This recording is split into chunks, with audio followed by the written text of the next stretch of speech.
Nessa segunda semana, nós vamos explorar um pouco o universo de como montar uma empresa e como identificar oportunidades. Eu começo essa semana lembrando uma história sobre o grande escultor, pintor Michelangelo. Certa feita, convidaram-no para fazer uma estátua e ele encontrou uma rocha e a partir de alguns dias ele entregou uma das suas principais obras, Pietà.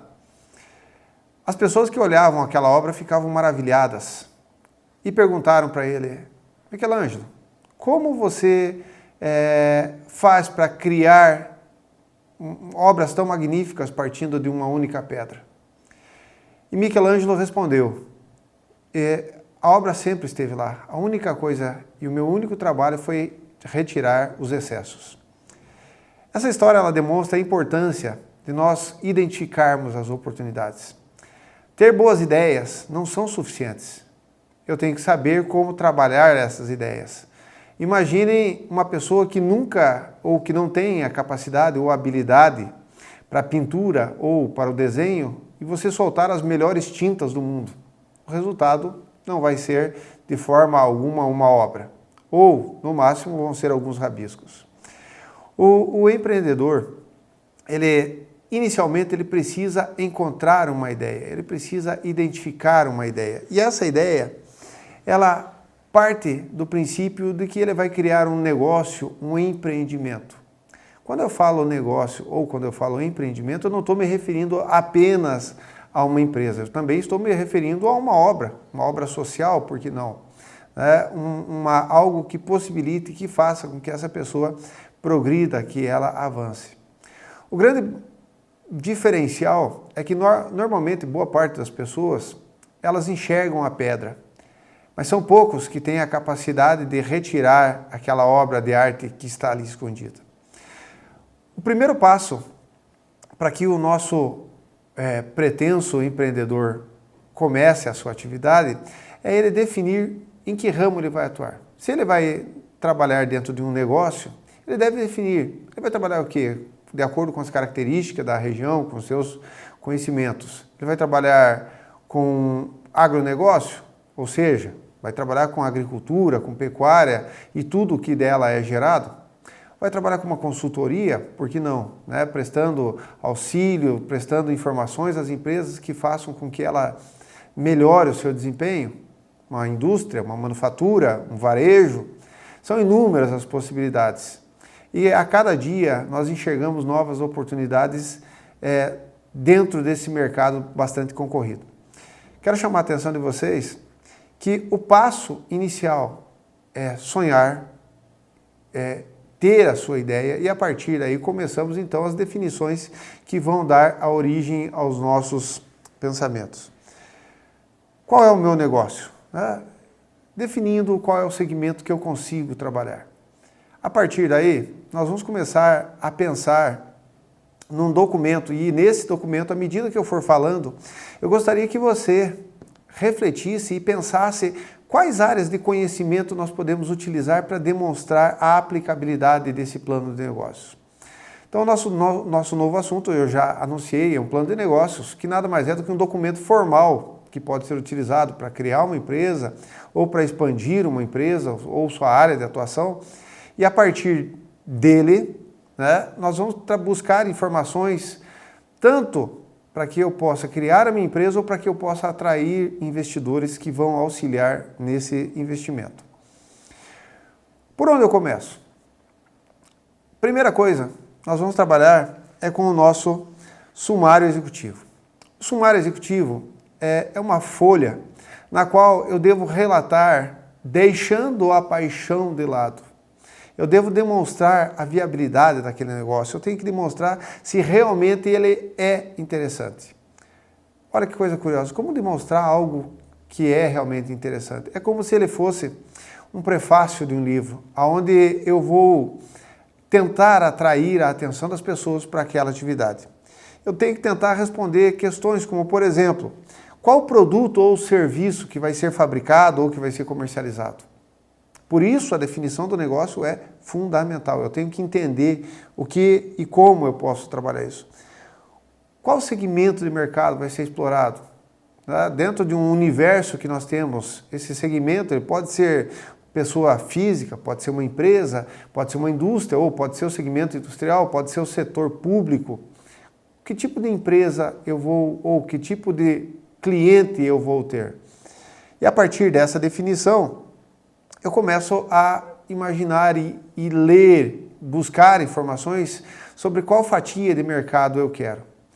Às vezes você gasta milhões para conseguir uma fatia pequena, ou às vezes, dependendo do teu produto, dependendo do segmento em que você está entrando, você pode tranquilamente vender e assumir uma posição de destaque baseando-se nos atributos do produto que você vai lançar ou serviço.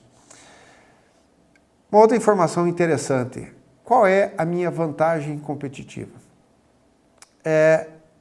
Esse, inclusive, é um tema que eu sugiro que seja pesquisado, vantagem competitiva, ou seja, o que eu tenho de diferente, que até pode ser copiado pelos meus futuros concorrentes, mas que vai demorar tempo. O que eu vou oferecer a mais? O que eu posso oferecer que os meus concorrentes não oferecem?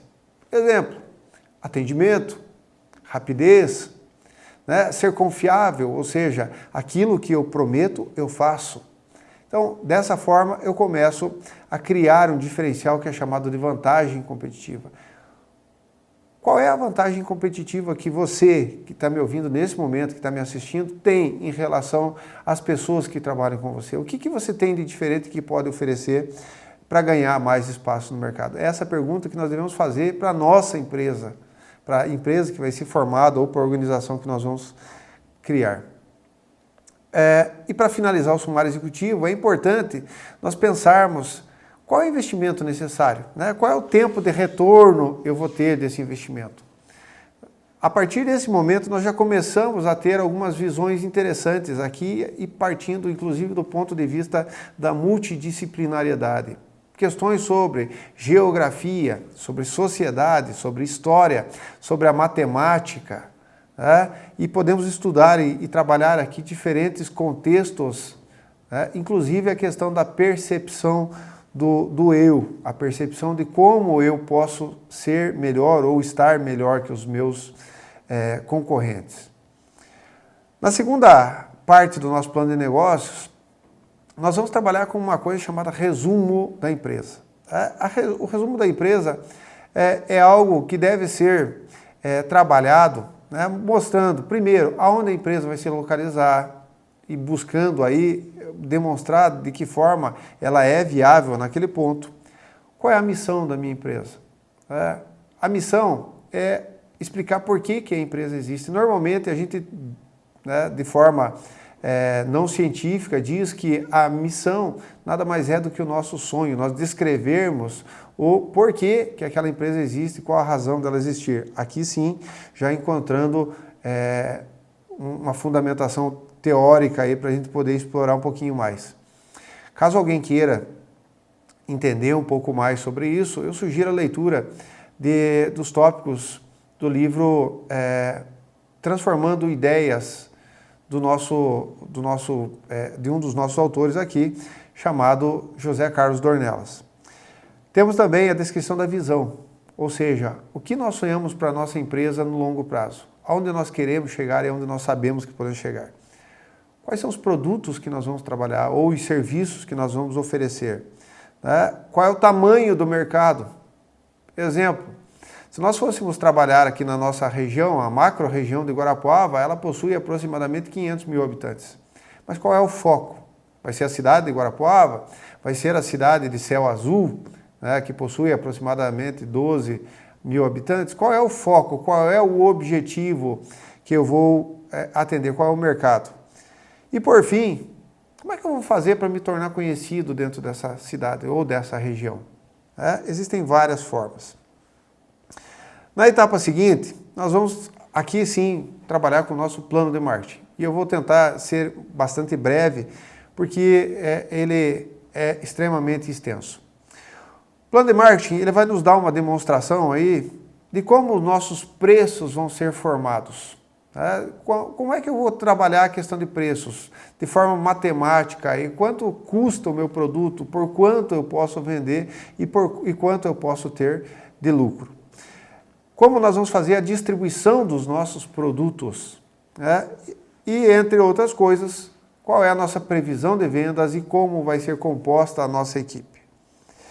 Quero chamar a atenção que na questão da formação de preços, nós não podemos nunca esquecer do salário dos donos da empresa, uma falha bastante comum aí e que infelizmente muitas empresas acabam cometendo.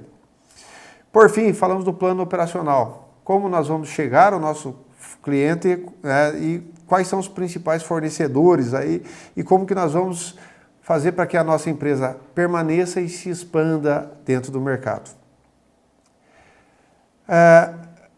Por fim, dentro do plano de negócios, nós precisamos dizer quais são as nossas receitas, quanto nós pretendemos faturar, quanto nós pretendemos vender, quais são as nossas despesas, os nossos custos, e dessa forma criar um planejamento de longo prazo dentro da nossa concepção de negócio. Chamo de novo a atenção que dentro do plano de negócios nós podemos utilizar inúmeras ferramentas. Raciocínio lógico, raciocínio quantitativo, tudo isso pode ser desenvolvido, né, dentro e com os nossos alunos. E por fim, não podemos esquecer um dos principais tópicos da nossa disciplina, que é a inovação. Schumpeter foi um dos principais pesquisadores sobre esse tema, não foi o único, mas foi um dos precursores, que em 1934 publicou uma obra sobre isso.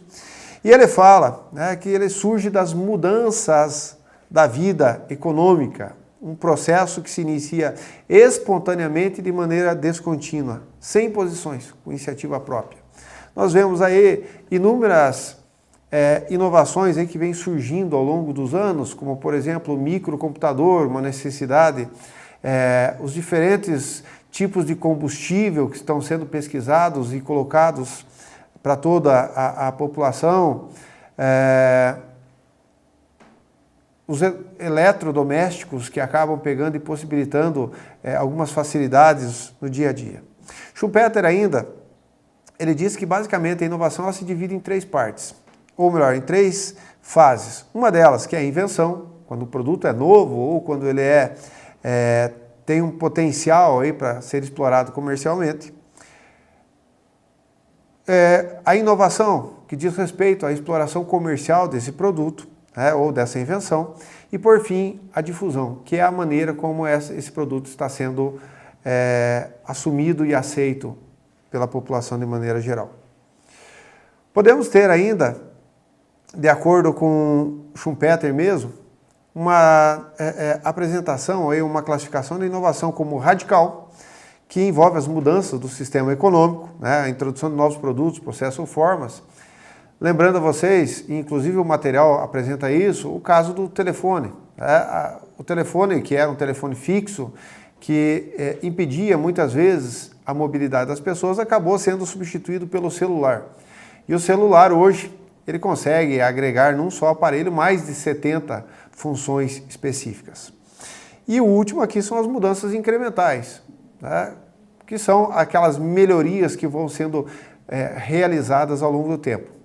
Lembrando aí que em 93 nós tínhamos um celular que apenas transmitia a voz e a partir de 99 tivemos também a transmissão de mensagens. Pessoal, uma ótima semana para vocês e ótimos estudos.